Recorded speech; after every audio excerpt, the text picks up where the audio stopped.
Bihar civil court clerk का जो है वो एडमिट कार्ड जारी कर दिया जा चुका है और आपने अपना एडमिट कार्ड देख लिया होगा और सेंटर्स भी आपको तो पता लग ही गया होगा कि आपके सेंटर कहाँ गए हैं। तो अब जो है समय बहुत ही कम बच गया है, अब 1-2 दिन का समय है आपको। अब यहाँ पर क्या करना है, तो सबसे पहले आज के इस वीडियो में हम चर्चा करेंगे कि पहले तो आपको क्या क्या ले जाना है सेंटर्स पे, इस बारे में हम लोग चर्चा करेंगे और उसके बाद क्या ना करें या क्या करें अभी के समय में 2 दिन में। ठीक है, तो देखिए सबसे पहली बात है कि यहाँ पर आपने अपना जब एडमिट कार्ड प्रिंट किया होगा तो उसके नीचे इंस्ट्रक्शन है और बहुत लोग ये कंफ्यूज रहते हैं कि क्या ले जाना है एग्जामिनेशन हॉल में। ठीक है, तो देखिए सबसे पहले आपका जो यहाँ पर है लिखा हुआ कि आप जब पहला लाइन पढ़ेंगे तो print the admit card on the A4 size paper. जो आपको एडमिट कार्ड प्रिंट करना है वो A4 साइज में प्रिंट करना है। Admit card will be valid only if the candidate's photograph and signature are legally printed. Under no circumstances entry to the examination will be permitted without the admit card. ये तो आपको normal सी बात है कि बिना admit card के आपको अंदर एंट्री नहीं मिलेगी। अब यहाँ पर एक और डाउट होता है कि आपको फ़ोटो कौन सा ले जाना है, ये भी इंपॉर्टेंट है, तो आप बने रहिएगा अंत तक इस वीडियो में, आपको समझ में पूरी बातें आ जाएंगी। Please read the instruction mention in the admit card carefully. ठीक है, यहाँ पर बाकी तो यहाँ पर हम मेन पॉइंट पे आ जाते हैं। सबसे पहले बात यहाँ पर कहा गया है फर्स्ट पॉइंट में कि candidates are required to download and read carefully important instruction for the candidate strictly adhere to the day. अब आप जानते हैं कि कोर्ट के एग्जामिनेशन में जो होता है इसका नियम जो होता है वो बहुत बेहतरीन होता है, इसलिए आप सब पढ़ के ही जाएंगे। Prior to reaching the examination centre candidates must paste the photograph at the appropriate place on the admit card. यानी कि यहाँ पर जो लिखा हुआ है कि prior to reaching the examination centre candidate must paste on appropriate place, मतलब कि आपको सेंटर में पहुंचने से पहले ही आपको अपना जो है एडमिट कार्ड वहां पर जहां पर दिया हुआ है उसमें लगा के ही जाना है आपको। ठीक है, यहां पर साफ इंस्ट्रक्शन कहा गया है।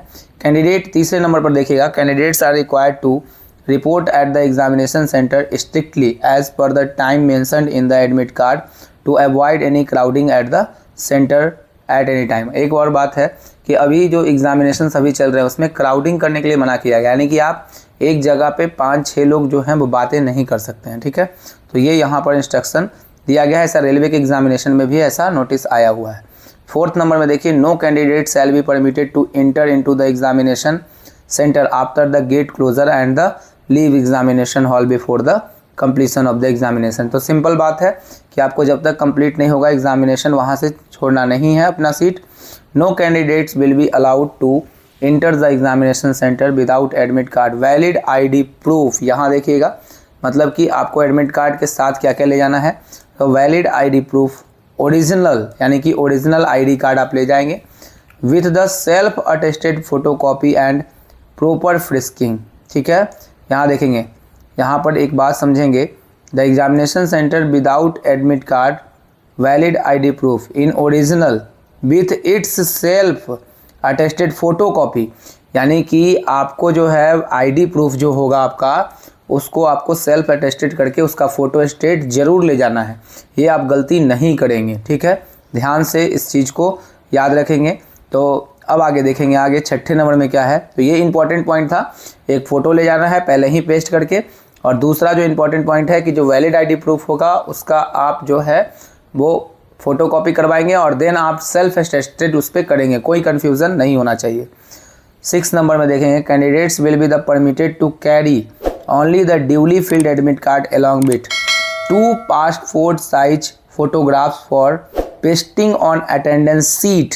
देखिए आपको एक जो है ना वहाँ पर ले जाना है, 60 के ले जाना है पहले ही आपको। ठीक है, चिपका लीजिएगा उस पर।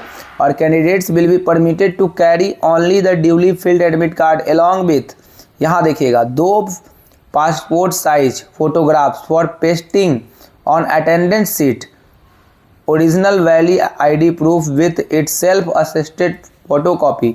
पर्सनल ट्रांसपेरेंट वाटर बोतल ले जा सकते हैं, सिंपल ट्रांसपेरेंट ब्लैक या ब्लू पेन। तो क्या क्या ले जाना है आपको इस छठे नंबर पर पूरा क्लियर किया गया। ध्यान से सुनिएगा, एक सबसे पहले एडमिट कार्ड आपको ले जाना है, उसके साथ 2 पासपोर्ट फोटो साइज फोटोग्राफ आपको ले जाने हैं, उसके बाद एक अटेंडेंस सीट पर आप कर जाएगा, ध्यान रखिएगा इस बात को। ओरिजिनल वैलिड आईडी प्रूफ है with its self attested photocopy के साथ, और सेल्फ अटेस्टेड तो करना है, मैंने पहले ही बता दिया। पर्सनल ट्रांसपेरेंट वाटर बोतल अगर ले जाना है तो ले जा सकते हैं, और आपको पेन तो ले ही जाना होगा, तो पेन एक दो रख ही लीजिएगा, ठीक रहेगा। 7 नंबर में देखिए, candidate must carry 1 valid identity proof in original it's self assisted photocopy. इस बार को बार बार लिखा गया है कि फोटोकॉपी आपको ले जाना है। Photo identity card with Aadhaar card हो सकता है, वो आईडी कार्ड, ड्राइविंग लाइसेंस हो सकता है।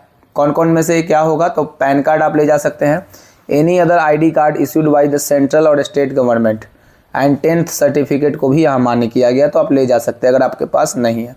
Having name, father's name and the date of birth of the candidate along with the admit card issued to the candidate and cell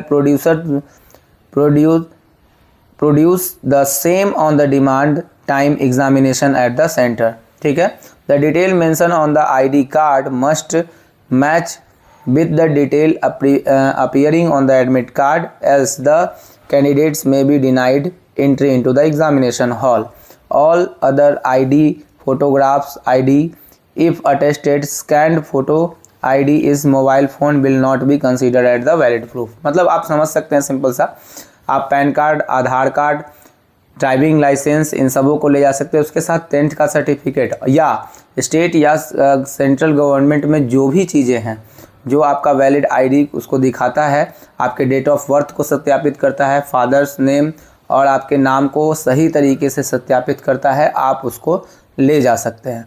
पर दूसरी बात यह है कि इसका जो है मोबाइल में आपका, जो आप अगर सोच रहे हो कि मोबाइल में लेके जाए वहाँ दिखा देंगे, तो ये पॉसिबल नहीं है, आपको उसको ले ही जाना होगा और साथ में फ़ोटो स्टेट भी ले जाना होगा। आगे देखिए 8 नंबर लिखा है कि in case there is a change in the name of the candidate after matriculation, मतलब मान लिया जाए कि अगर आपने अपना नाम जो है मैट्रिकुलेशन के बाद चेंज किया है, ठीक है, यहाँ लिखा हुआ है in case there is a change in the name the candidates and matriculation, the candidate must bring the original matriculation certificate along with original ID card. The identity of the candidate will be matched from the proofs to be provided the candidates। अगर आपने नाम आगे जाके further change कर लिया है तो आपको मैट्रिक का जो सर्टिफिकेट है वो ले जाना होगा और उसको वहाँ पे सत्यापित कराना होगा। 9 नंबर में आप देखेंगे candidates are not allowed to carry any other personal belongings including, जैसे आप जानते ही हैं तो नॉर्मल सी बात है कि इलेक्ट्रॉनिक डिवाइसेस नहीं ले जा सकते हैं, mobile phone, calculator, Bluetooth device, ये सब जो है वो आपको मना किया गया है, तो इसमें कोई खास चीज़ नहीं है जिसको हम लोग लेफ्ट कर देते हैं। 10 नंबर में देखिए candidates are required to register themselves on the biometric system during examination. देखिए मतलब कहा जा रहा है कि यहाँ पर जो है आपका बायोमेट्रिक होगा ड्यूरिंग द एग्जामिनेशन, मतलब एग्जामिनेशन के दौरान ही वो आपका बायोमेट्रिक लेंगे। Therefore capturing biometric data candidates are advised not to apply any external material on the hands like mehndi, ink, etc। मतलब आपके हाथ में जो है बायोमेट्रिक में ना मेहंदी लगाना चाहिए ना इंक, यहाँ पे आपको एकदम साफ अवॉइड करने कहा गया है। On once the biometric attendance capturing of the photo is done, such candidate will not be allowed to leave the examination hall before the. अगर आपका जो सिंपल बात है कि आपका अगर बायोमेट्रिक कंप्लीट हो गया है तो जब तक आपका सभी एग्ज़ाम ख़त्म नहीं हो जाएगा तब तक आपको बाहर नहीं जाने दिया जाएगा। 11 नंबर में देखिए क्या है इंपॉर्टेंट बात, there shall not be any negative marking for the incorrect answer. सबसे इंपॉर्टेंट बात कि इसमें नेगेटिव मार्किंग जो है वो बिल्कुल नहीं है। 12 नंबर में देखिएगा it be noted that there is no relation at all between roll number and number mentioned in OMR sheet question booklet number. देखिए ये ध्यान रखिएगा, it is noted that there is no relation at all between roll number and number mentioned on OMR sheet। तो ये दोनों जो है वो मेंशन नहीं होगा एंड बुकलेट नंबर अलग हो सकता है। 13 नंबर देखिएगा unruly behavior disturbance at the examination center will be viewed seriously and the may entail legal proceedings against the concerned candidates, ठीक है। और 14 नंबर में इंपॉर्टेंट बात लिखा गया है कि no candidate should be unfair means indulge in any unfair examination practices। All examination centers are under CCTV surveillance, यानी कि सभी सेंटर्स पर जो होंगे वो आपको CCTV कैमरों से वहाँ पे फुटेज आपकी जाएगी, इसलिए आप सावधानी से एग्ज़ाम देंगे। Candidate must submit the invigilator copy admit card. देखिए क्या क्या सबमिट करना है वो आप देख लीजिए। Candidate must submit the invigilators copy of admit card with the self-attested photocopy ID to the invigilator before leaving the examination hall. If any candidate does not thus do same, action will be taken include disqualification of the examination may be taken against him. Candidates are advised to keep candidates copy of the admit card for their future reference. देखिए आपको यहाँ पर साफ लिखा गया है कि 2 copy यहाँ पे जो होगा वो आपके एडमिट कार्ड में, तो कैंडिडेट वाला जो है वो आपको लेके आना है और इन्विजिलेटर कॉपी को एडमिट कार्ड के पार्ट को आपको वहाँ जमा कर देना है, ठीक है। On completion of the examination the candidates will be permitted to move out in the semantic manner on the candidates at a time. Please wait for instruction for the invigilator, do not get up from the seat until advised. मतलब आप जहाँ पे बैठे हैं सब जब तक invigilator आपको बोलेंगे नहीं तब तक आपको कहीं नहीं जाना है। 17 नंबर में this admit card is provisionally subjected to satisfying the eligibility conditions and the advertisement. This does not give any right for employment appointment if it is found later that stage any candidate does not fulfil any condition of the eligibility notified his her candidature will be cancelled. मतलब कि आपका ये जो है admit card ये आपको ये नहीं है कि आपको जॉब प्रदान करेगा। अगर आपको इसमें कोई भी मिस एप्रोप्रिएशन पाया गया, कोई भी इसमें गलत इन्फॉर्मेशन दिया गया तो आपको कैंडिडेचर आपका रद्द किया जा सकता है और डिवार्ड भी किया जा सकता है। Candidates are advise to check for updates on the official website convener centralised selection appointment. जो भी चीज़ें हैं तो आप उसको जो है अपडेट के लिए आप एग्ज़ामिनेशन पे आप इसके साइट पे देख सकते हैं। अब बात उठता है ये कितना करने के बाद अब एग्ज़ामिनेशन में आपको क्या करना चाहिए। तो लास्ट का अब एक ही दिन 2 दिन बचा हुआ है, तो आप क्या करेंगे एक दिन में, तो आप फुल्ली अब रेस्ट करिए, ज़्यादा स्ट्रेस लेने की कोई ज़रूरत नहीं है और एग्ज़ामिनेशन अब आराम से दें, पूरा नींद लीजिए, नहीं तो फिर एग्ज़ामिनेशन जो आप पढ़ना था आपने पढ़ लिया, अब बहुत ज़्यादा पढ़ने की बिल्कुल ज़रूरत नहीं है, ठीक है। तो परेशान नहीं होइए, अब जैसा एग्ज़ाम जाना होगा वो जाएगा।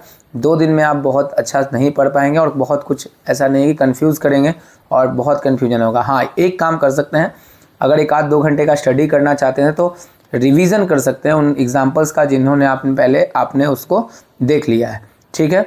तो बाकी बातें जो हैं अब जो नया वीडियो एक बनाऊँगा आफ्टर जो है जैसे ही एग्ज़ामिनेशन ख़त्म होगा, तो एक इसके सेफ स्कोर के बारे में यानी कट ऑफ जो होगा एक्सपेक्टेड उसके बारे में हम लोग चर्चा करेंगे पेपर देखने के बाद, और किस तरह का पेपर आता है। तो चलिए सबको हमारी तरफ से बेस्ट ऑफ लक और बहुत अच्छे से आप लोग एग्ज़ामिनेशन दीजिए और ज़रूर आप लोग जो है वो सफल होइए।